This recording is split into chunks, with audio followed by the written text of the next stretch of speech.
Now, our guest says that we're on in most of the taxi cabs. Our show, the X96, is on in most of the taxi cabs here in town. Hi, cabbies. So, cabbies, do us a favor. When your big celebrities say, take me to the... wherever, don't take them there. Just take them here to the Wasatch Brew Pub and say, it's up on the second floor, whatever it is. It's top of Main Street. Yeah. And then they can work their way down. Or at least tell them you need to go and talk to the X96. That's what happened with Richard Robbins. He had no intention of being here, but he just ended up here, and he's the director of a feature-length documentary called Girl Rising. Thanks for being here. Oh, my pleasure. I just looked it up online, and I'm seeing a trailer here with no sound, so it's difficult to tell. Oh, it's about girls. Well, there you go. Who don't get to go to school and want to go to school. Is that Some right? do, some don't. But yes, around the world there are more than 60 million girls who are not in school, who should be, who are school-age girls. And it's a film about the power of educating girls. This is a pretty timely thing, especially in light of that girl who was shot and viciously attacked by the Taliban. Malala, yes. Because she wanted to go to school. Absolutely. Yeah.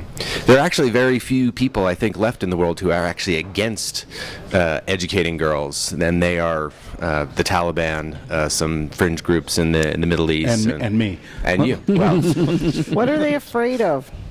They're afraid of the power that comes from getting an education, and I think they'd rather keep their women powerless. Do you think that they verbalize that, or even to themselves, or do they just say, "Well, we do this because tradition says you don't educate women. That's why we do it"? You know, the dirty secret is that even the Taliban want their daughters educated. They just they don't like to talk about it in public. But if you dig a little deeper, I think most people want their children to be educated, to be able to read and write and improve their lot in life. It's a dying group, the people who are against girls' education. Unfortunately, the real problem is there aren't enough people who are actively for it. Most of the world seems to be fairly agnostic on the question of educating girls. Now, just looking at the trailer here, and again with no sound, apparently you go all over the world talking. The film was made in 9 countries, and 9 different girls are profiled, each engaged in the process of trying to get themselves an education. Did you talk to anybody with the Taliban? We did not. I have in the past, in my previous life as a journalist, I worked for ABC News, so I spent some time in Afghanistan. But we were more focused on the girls themselves, and really trying to tell their stories and see the world through their eyes. What do they cite as the main obstacles to getting an education? You know, there are a lot of variations of it, but at the end of the day, it comes down to money. Really? Girls are needed for housework. They're married young because it makes economic sense for parents to essentially pass their daughters off to another family to support. They can't pay school fees. They can't buy uniforms. In many cases, they live in remote geographic areas. There are some other factors that come into play, but I would say at the end of the day, most of it boils down to money. What do you think it's money, and then it's the patriarchal obstacle as well, right? I think ultimately the cultural prohibitions against getting girls into school are pretty thin. Secondary, huh? Secondary, and if you scratch the surface a little bit, it turns out that, they're not really against it. Maybe they'd like their girls to be educated in girls-only schools, taught in accordance with their own traditions. But by and large, I think those are secondary issues to the more practical ones. So if there were enough philanthropists, enough people willing to donate time and energy and money to this problem, it could be greatly improved. Well, the amazing thing about educating girls is we know how to do it. You know, we're not trying to figure out how to cure AIDS or build responsible governments in, developing countries. Like, we know what a good education looks like. Most of us know what a good school looks like. Good teacher, some books, some resources, a curriculum. So yeah, this is an enormously solvable problem. And the returns on girls' education are just extraordinary. Girls who go to school are less likely to contract HIV. They're going to get married later. They're going to have smaller families. They're going to educate their own children. So it pays these incredible double, triple dividends down the road, not just about what it does for the girl herself, which is obviously fantastic, but what it does for their communities, their country, really for the world. I often wonder, talking to documentary filmmakers who end up meeting people like this, and is it hard? It's hard to let them go, I would think.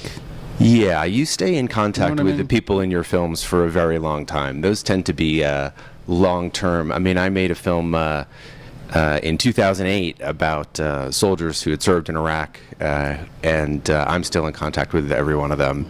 And I imagine, technological challenges aside, I'm going to be in contact with all of these girls in this film. But I mean, wouldn't it be interesting, even from doing another film perspective, to go back and see Absolutely. who stuck with it, who didn't, what they've been able to do? Sure, and Michael Apted has given us such a gift with the 7 Up films, following those kids now up into middle age. What is it now? It's 59 up, I think. I just read a review of it. Is it? Yeah, my math isn't that good, but It's they're getting on in 59. years. Yeah. He said when these kids are in their 70s, I realize I'll be making these films when I'm 90 something. Yeah. Now you've got some heavy hitters doing the narration. We have a pretty amazing cast of women and one man doing voice work in the film. They don't appear. You Who can't have you see them. Meryl Streep, Anne Hathaway, Selena Gomez, Salma Hayek, Cate Blanchett, Kerry Washington. Yeah, there's a few. I'm sure I'm leaving people out, but Yeah. it's Alicia Keys. A few educated women. Yeah, and Liam Neeson is the sort of the anchor. He presents a lot of the factual information. That's pretty. How do you go about convincing all of those people to do it? You ask really nicely. And then they have to like the project, I guess. They have to like the project. It's a combination of outsized ambition and pathological persistence. So, not afraid to ask the biggest stars you can think of and ask them over and over and over again until they ultimately either get a restraining order or say yes.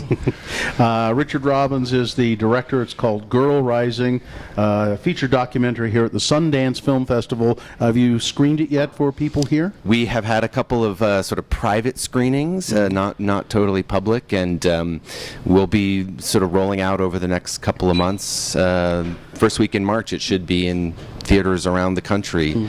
We're using a brand new distribution strategy, which is essentially on-demand, crowdsourced theatrical distribution. So anyone in America who can get 50 of their friends You can host a screening and in a real theater, locally. Oh, you've heard of this, huh? It's here on the website. Yeah. not in your living room, but in a real theater. So we believe very much in the Interesting. theatrical experience. So if people are interested in doing that and talking, where do they go? Girlrising.com. Simple as that. Girlrising.com. Yep, and you can sign up and host a screening, and we hope we can show it everywhere. You hear that, cabbies? Maybe a bunch of cabbies can do it. Thanks a lot for talking with us, Richard. Nice to meet you. My pleasure.